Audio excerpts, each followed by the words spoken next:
Hola, ¿qué tal? Soy el alumno Osvaldo Andrea Huelva Pacherres del curso de Ontología de la Escuela de Periodismo de la Universidad Jaime Bausate y Mesa, y hoy voy a hablar con respecto al tema la televisión controla los contenidos para mayor rating e ingresos sin importar los públicos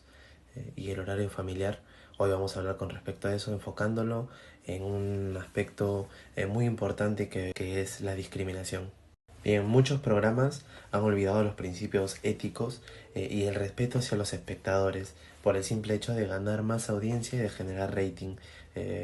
Por citar ejemplos, hay muchos programas que cometen este tipo de actos discriminatorios, ya sea desde el racismo hasta el sexismo, ¿no? El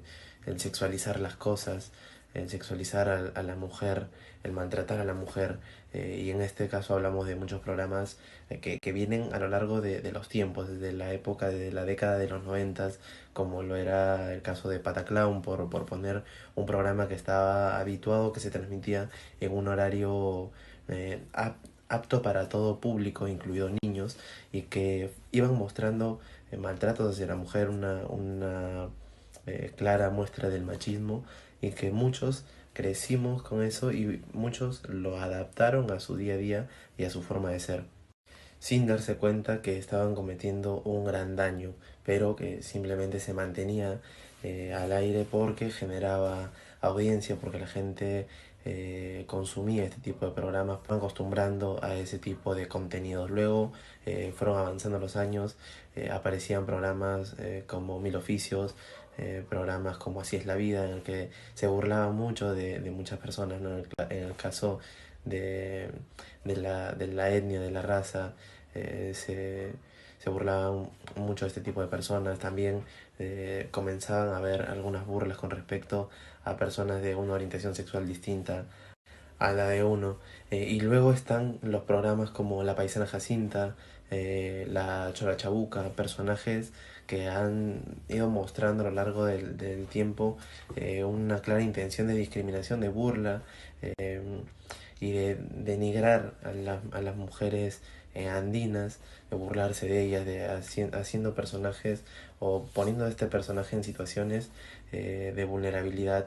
y que mostraban una burla hacia ellas, que las volvían un sector vulnerable hacia la sociedad, y que esto, como digo, generó un estigma en ellas, en estas personas, de querer muchas veces cambiar sus facciones, o muchas veces tratar de evitar mostrarse como son, eh, con sus costumbres y todo, por el hecho de tener temor a no ser aceptadas en la capital.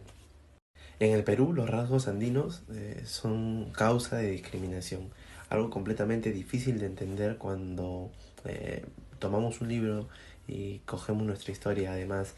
nos damos cuenta de nuestra realidad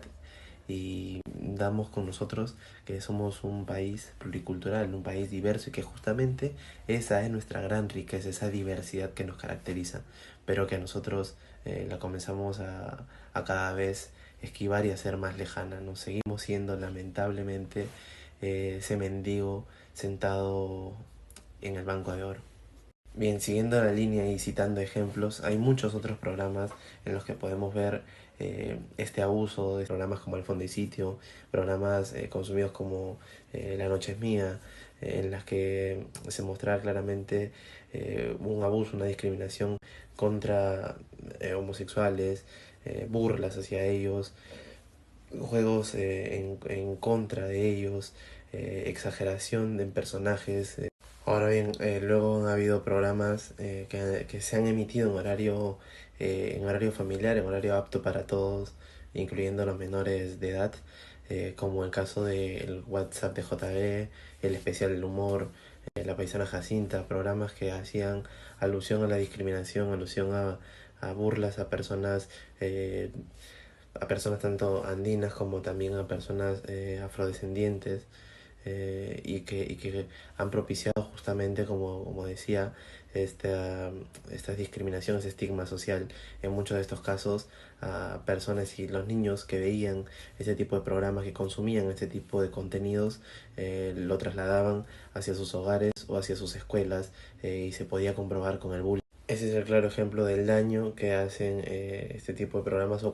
cuando nos hacemos las interrogantes de por qué siguen al aire este tipo de programas, por qué se mantienen, por qué se sostienen a lo largo de los años en señal abierta, encontramos la respuesta en los intereses personales de los directores de los canales, quienes saben que este tipo de contenido lamentablemente es muy consumido y que genera ingresos y que genera caja gracias a la publicidad y gracias al rating que consiguen,